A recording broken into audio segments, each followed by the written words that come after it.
I'm an alcoholic. So yeah, I just, for anyone that's listening, 26 years in the CIA, Cornell grad, smart guy, the victim of Havana syndrome, and someone that's dealing with chronic illness.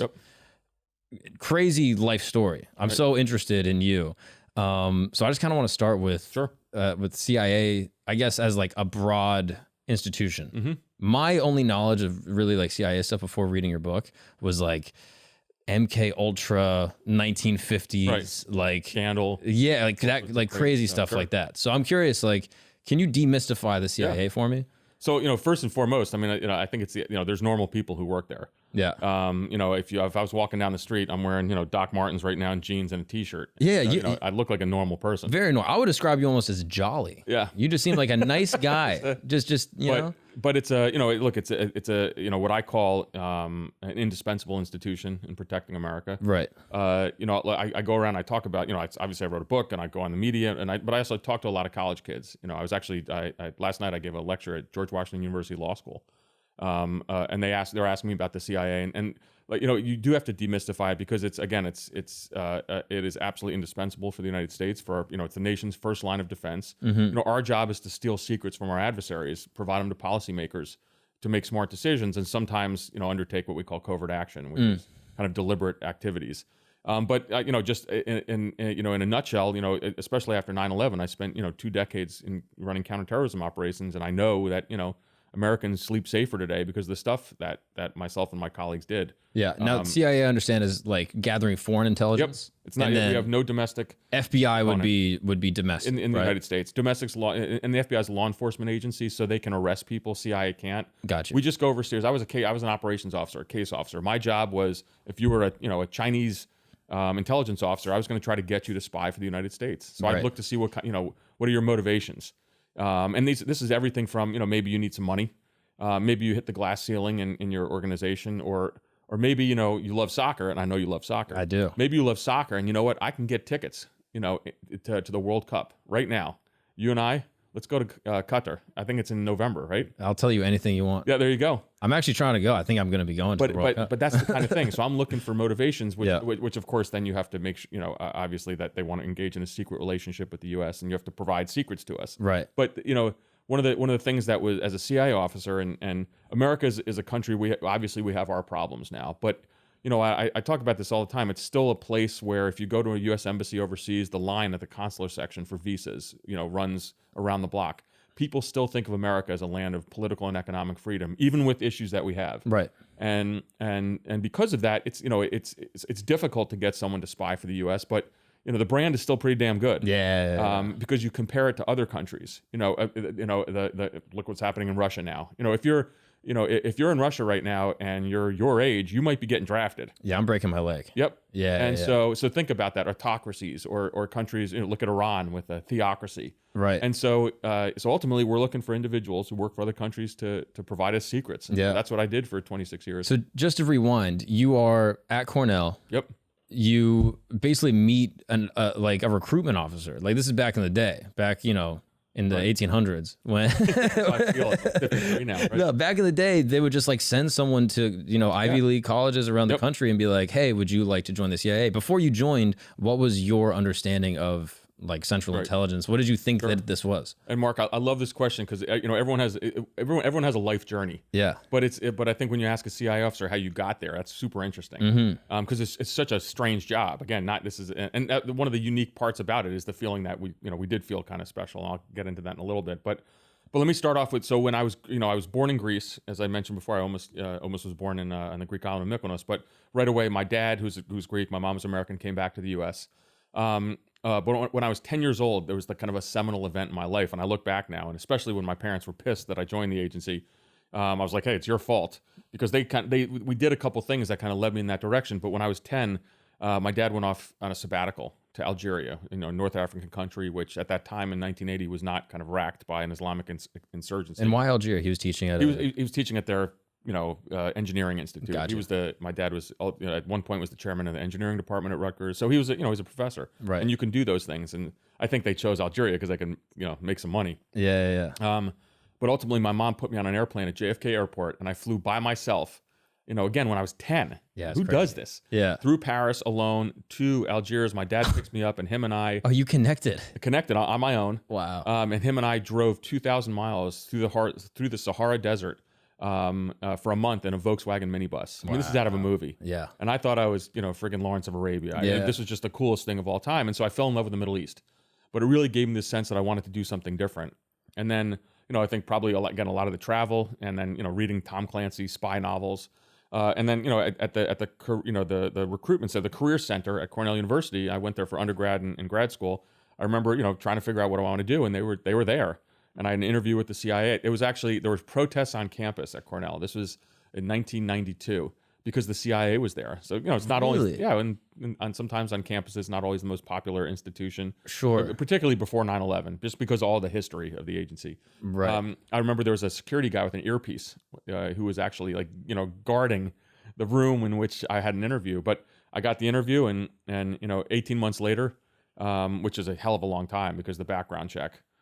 Plus, I was a completely wild kid in high school and college, so there's a whole bunch of shit they had to track down, and I had to sign a lot of forms that I wouldn't do all the bad stuff that I did. The fun stuff. The fun stuff. Yeah. Incidentally, this when I retired from CIA, the first thing I did was I got my medical marijuana card. Yeah. So I got a lot of gummy bears. Are you not allowed to smoke at all? No, so that's the thing. So drug use is absolutely prohibited. Alcohol is fine. Alcohol, and so there's a bunch of alcoholics there. Mind you, alcoholism is rampant because they might be able to benefit from medical marijuana. I would think that they certainly medical would. Psilocybin or whatever. But every CIA officer I knew at the time, it's hilarious. And a lot of my friends who retired in service were like, we cannot wait to retire. Like the second we go there, we're smoking a joint. Do you get drug tested all the time? You get tested, not all the time, and you also get polygraphed. Polygraphed? About your drug use? About everything, your lifestyle. Wow. Yeah. That's crazy. I think perhaps things will change down the line because again, I mean alcohol is actually far worse for you than sure. And as marijuana, weed might get federally legalized, right, and everything right. like that. But it is funny. So everyone has this dream, but the fact of the matter is, and I did this with my kids. My kids, one of whom's out of college, one of whom is in college. But we were sitting around our house in Northern Virginia, and I popped a gummy for the first time, and it was hilarious. I was repeating myself. I was forgetting things. I was laughing uncontrollably. All the things I used to do. I was eating everything in sight, and my kids were just sitting there, their eyes bugged out, and just laughing at me the whole time. That's so funny. So I got to be careful with it because I reacted way stronger. And my stepbrother, who's an ER doc, I took another gummy a couple weeks after that. Because again, I have obviously from my kind of what happened to me at the end of my career, I have some chronic pain, some headaches.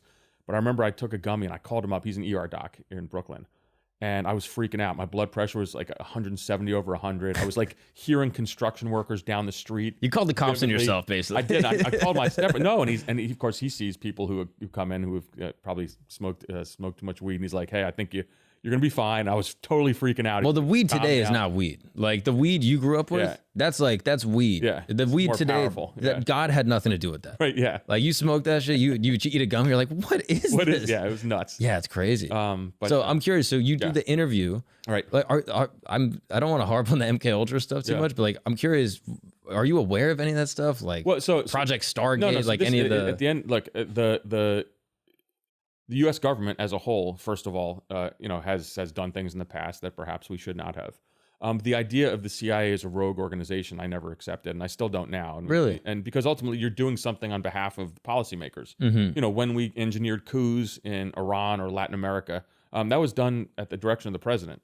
And so, the CIA was a tool of the U.S. government. It's not a rogue organization. And so, and that's what I try to explain even now to people. So, because even when I was in service, whether it's, our programs of targeted killings or, enhanced interrogation techniques, and you can call it torture if you want, I don't, but all that stuff that, it was in fact legal, and it was signed off and, by the Justice Department, and it was the policy that the president wanted us to pursue. Crazy. And so, now, I also would say that if you don't have the stomach to do some of these things, maybe it's the wrong line of work. Sure. I've been kind of very vocal on it. I'm not apologetic for a lot of things that we did because it was done to protect the United States. But again, the organization evolves, and I think that that's the way I explain to folks. And when I go to talk to colleges, people ask me about this stuff all the time. Yeah. Do you think there's still any like MK Ultra type testing or stuff like that that's being done at all? I don't think so. Yeah. No, I know. There's definitely not. Right. I was pretty senior there, so. Yeah. Okay. Now, what is that recruitment interview like for you? Well, first of all, it's a hell of a long time ago. I don't remember it all that much, but it essentially, they want to assess, why you want to join the intelligence services, your degree of patriotism. What do you want to do there? You want to be an analyst? You want to be an operations officer? You can be a logistics officer. We hire scientists, and even now there's people involved with data scientists and experts on artificial intelligence. That's good. You want to hire kind of the best of the best. But ultimately, it's just the beginning of the process, and then you do things. And there's kind of more formal psychological testing, written tests, and then there's verbal interviews, and they'll ask you kind of certain scenarios. And I can't get into all of that, but ultimately, it's a weeding out process. Yeah. And then the biggest part of it, even when you get an conditional offer of employment, you have to go through a background investigation. That's what takes the longest. And they're going to really talk to all your friends, all your family. You go through kind of your entire history, everyone you've ever known. And I have just great stories. Again, I'm going to go see my high school friends after this. They reached out to your friends? Well, and so they're all interviewed, and so half of them took it seriously, and half of them were fucking around the whole time, and like oh, the CIA. The best story is it was my college roommates who after we graduated all moved out to Breckenridge. So you know where this is going, right? Yeah. So skiing. Well, I think the apartment they were all living in, and this is before they kind of they said, hey, we're gonna just fuck off for a year, and then they all went to med school or law school and kind of did other things, but. I think the way they told it, the security investigator kind of knocked on the door, walked in. I think they had mattresses on the floor. There were bongs everywhere, and there were just beer cans. And the question is, have you ever seen Mark smoke weed or drink? And they said, absolutely not. Nope. And it degenerated from there. And so, I think they probably threw all those out. But they to this day, they all have a lot of fun with those. Yeah. But no, on a serious note, the CIA does have to look in your background. And when you join, an organization in which you get a security clearance, like you do kind of sign away a lot of your civil liberties. So in fact, they're going to always look at your financial background. Obviously, if you have an influx of $1 million, they're going to say, where the hell did that come from? Right. And so they're I would assume that they were monitoring things like social media now. Because you're entrusted with the nation's secrets, and so you sign some stuff away when you join. And again, if you're not into that, wrong line of work. Do they care that you're foreign born?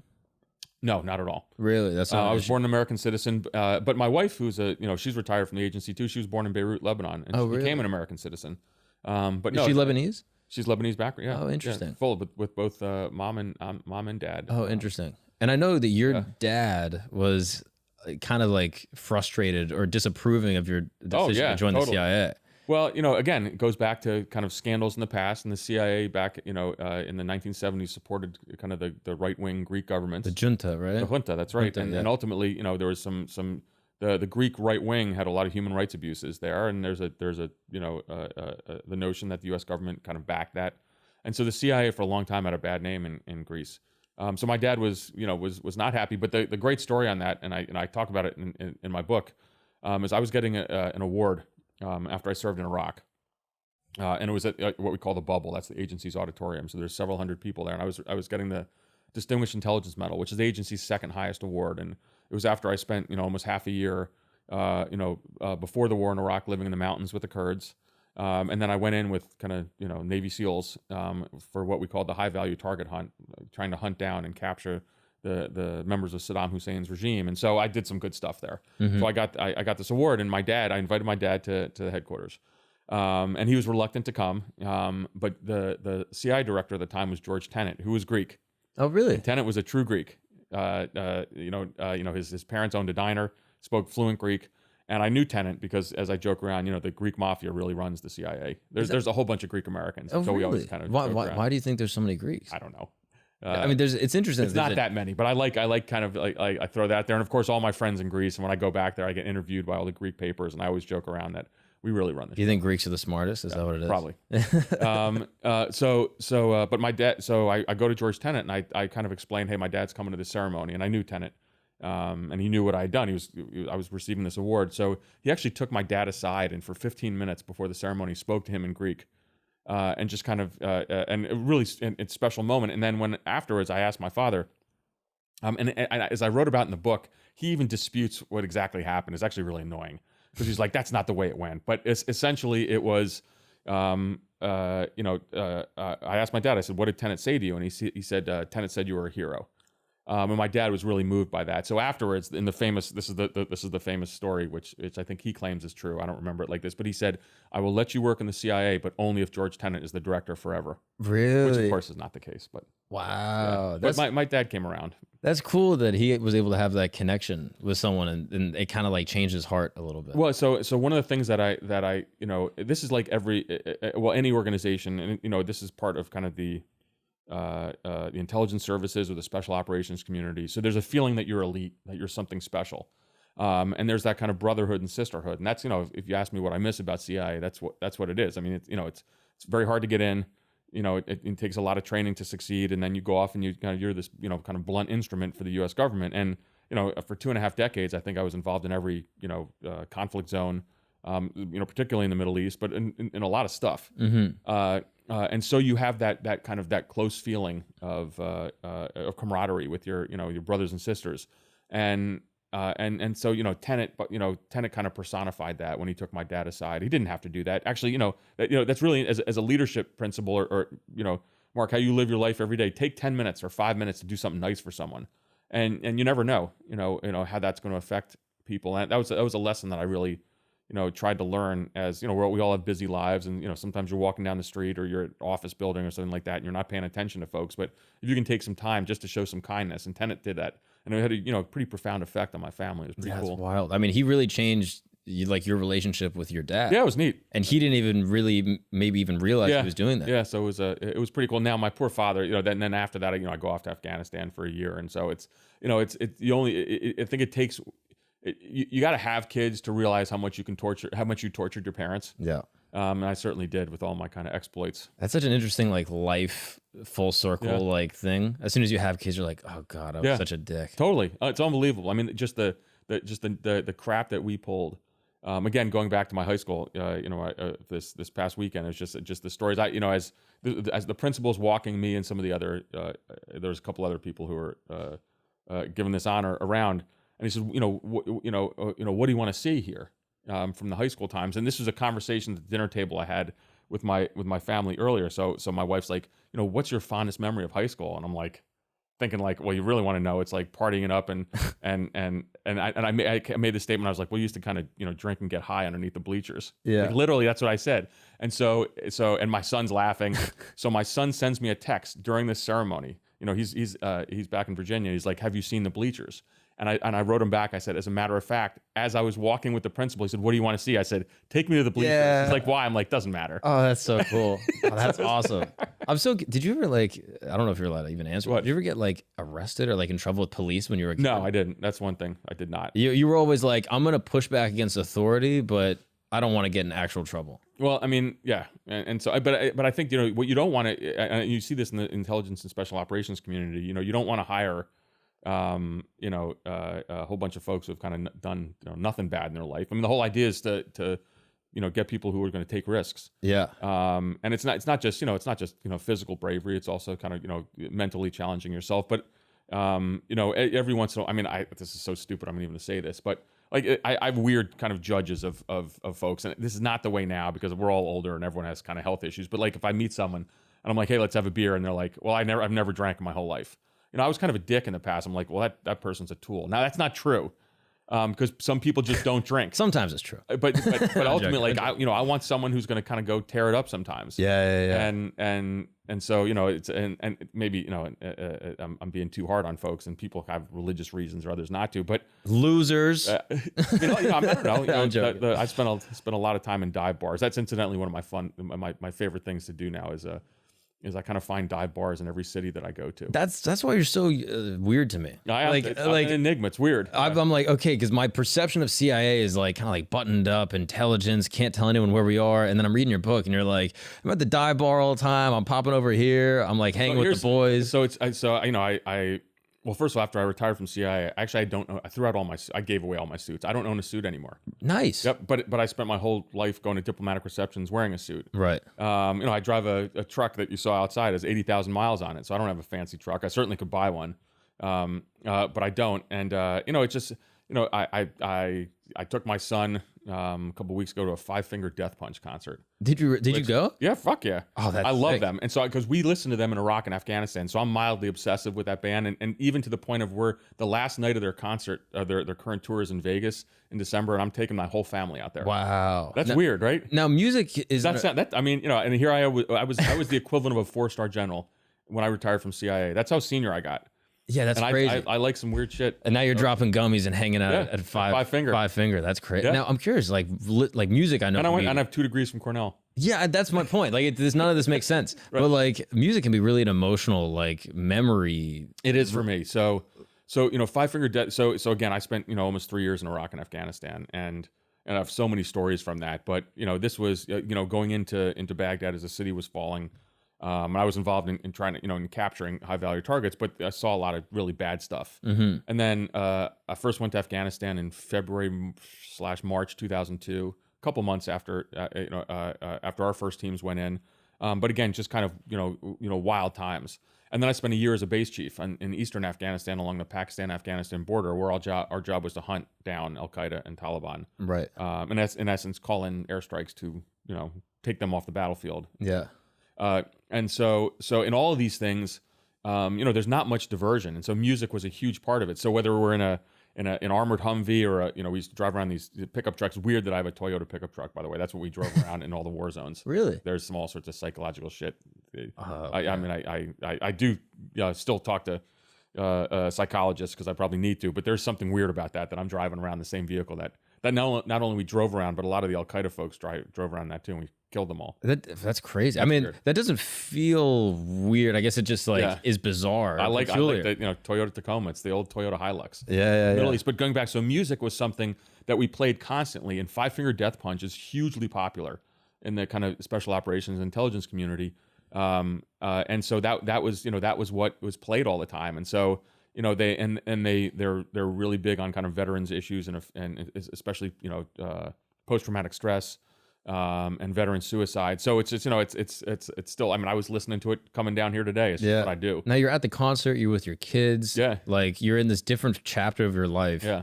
Are you emotional at the concert? Does it bring back these memories? Totally. Yep. And so even there's what the hell was it? There's a book out, and then it was on Amazon Prime called Terminal List. Yeah. By Jack Carr. Yeah. And in that, the first scene of that, of Terminal List. It's during a deployment, and they're playing Five Finger Death Punch. Wow. So he got that, and I remember I texted Jack and I said, "Hey, that was pretty good. That was realistic. You nailed it." Oh, that's and crazy. That's just and again, it's all about kind of sacrifice, and it's about certainly kind of trauma when you get home. Yeah.